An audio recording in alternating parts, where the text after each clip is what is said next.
Setelah Adam dan Hawa diusir dari Eden, hidup manusia berubah sepenuhnya. Dunia yang mereka tinggali tidak lagi ramah. Tanah tidak lagi memberi hasil dengan mudah. Untuk makan, mereka harus bekerja keras. Untuk hidup, mereka harus berjuang. Adam mengajarkan anak-anaknya cara bertahan hidup. Dari keluarga pertama inilah lahir generasi pertama manusia. Dua anak yang paling dikenal adalah Kain dan Habel. Kain adalah anak sulung. Sejak kecil ia terbiasa bekerja di ladang. Ia membajak tanah, menanam benih, menunggu musim, lalu memanen hasilnya. Hidup Kain keras, tangannya kasar, pikirannya penuh perhitungan. Ia percaya bahwa hasil datang dari kerja keras dan usaha sendiri. Habel, adiknya, memilih jalan yang berbeda. Ia menjadi gembala. Setiap hari ia menggiring domba, menjaga ternak dari bahaya, dan memastikan mereka tetap hidup. Habel terbiasa memperhatikan, merawat, dan melindungi. Ia dikenal lebih tenang dan sederhana. Dua saudara ini hidup di dunia yang sama, tapi dengan cara pandang yang berbeda. Kain lebih fokus pada hasil. Habel lebih fokus pada makna. Suatu hari, tiba saatnya mereka mempersembahkan sesuatu kepada Tuhan. Persembahan pada masa itu bukan sekadar ritual. Itu adalah bentuk pengakuan bahwa hidup mereka bergantung pada Tuhan, bukan hanya pada usaha sendiri. Kain membawa hasil tanah. Ia membawa panenan dari ladangnya, biji-bijian dan hasil bumi. Namun dalam kisah ini tidak disebutkan bahwa Kain membawa yang terbaik. Ia membawa sebagian hasilnya, sekadar memenuhi kewajiban. Habel membawa anak sulung dari ternaknya, yang paling gemuk dan terbaik. Ia memilih dengan sengaja. Persembahannya bukan sisa, tapi yang paling berharga. Ia memberikan dengan hati yang tulus dan penuh hormat. Dua persembahan ini tampak sama-sama layak di mata manusia. Tapi Tuhan melihat lebih dari sekadar apa yang dibawa. Tuhan melihat hati di balik persembahan itu. Persembahan Habel diterima, persembahan Kain ditolak. Tidak ada api besar, tidak ada suara menggelegar. Tapi Kain tahu persembahannya tidak berkenan. Dan disitulah untuk pertama kalinya dalam sejarah manusia lahir perasaan yang sangat berbahaya, yaitu iri hati. Kain merasa tidak dihargai, ia merasa usahanya sia-sia. Ia tidak marah pada dirinya sendiri, ia marah pada Habel.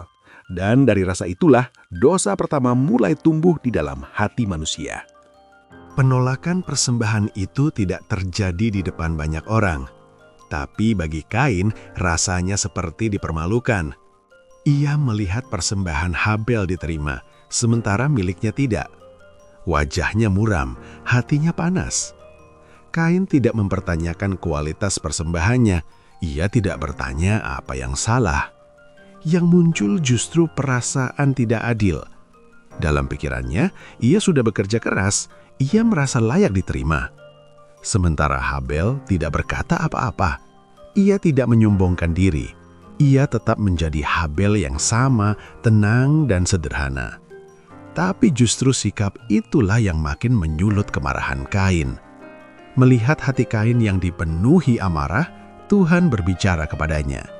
Bukan untuk menghukum, tapi untuk memperingatkan. Tuhan berkata, jika Kain berbuat baik, maka persembahannya akan diterima. Tapi jika tidak, dosa sedang mengintai di depan pintu hatinya dan ia harus menguasainya. Peringatan ini sangat penting. Artinya, Kain masih punya pilihan. Amarah itu belum menjadi dosa. Dosa itu baru lahir jika ia membiarkannya menguasai diri. Namun, Kain tidak mendengarkan. Ia membiarkan iri hati tumbuh. Ia membandingkan dirinya dengan Habel. Setiap hari, perasaan itu makin berat. Dalam pikirannya, Habel bukan lagi adik. Ia menjadi simbol kegagalannya. Setiap keberhasilan Habel terasa seperti hinaan bagi dirinya. Akhirnya, Kain mengambil keputusan yang salah. Ia mengajak Habel ke ladang, tempat yang sepi jauh dari orang tua mereka. Habel mengikuti tanpa curiga. Ia tidak tahu apa yang sedang bergolak di hati kakaknya. Dan di tempat sunyi itulah sejarah manusia akan berubah untuk selamanya. Kain mengajak Habel ke ladang, tempat yang sepi dan jauh dari siapapun. Tidak ada saksi, tidak ada yang mencurigakan. Bagi Habel, ini hanya ajakan biasa dari kakaknya. Namun di dalam hati Kain, amarah sudah berubah menjadi niat. Di ladang itu, Kain menyerang Habel.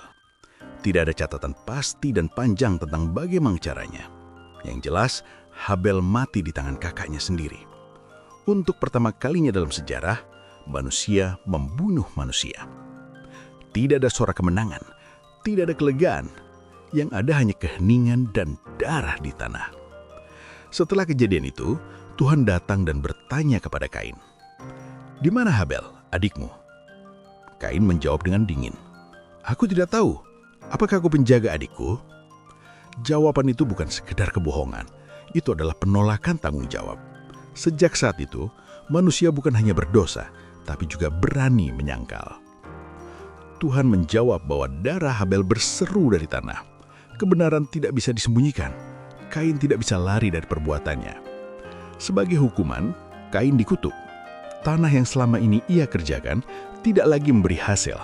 Ia harus hidup mengembara tanpa tempat tinggal tetap. Kain ketakutan.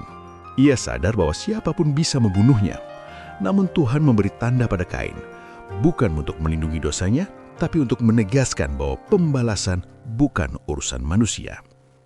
Kain pun pergi, hidup terasing membawa beban dosa yang pertama dalam sejarah manusia. Kisah Kain dan Habel bukan hanya tentang pembunuhan.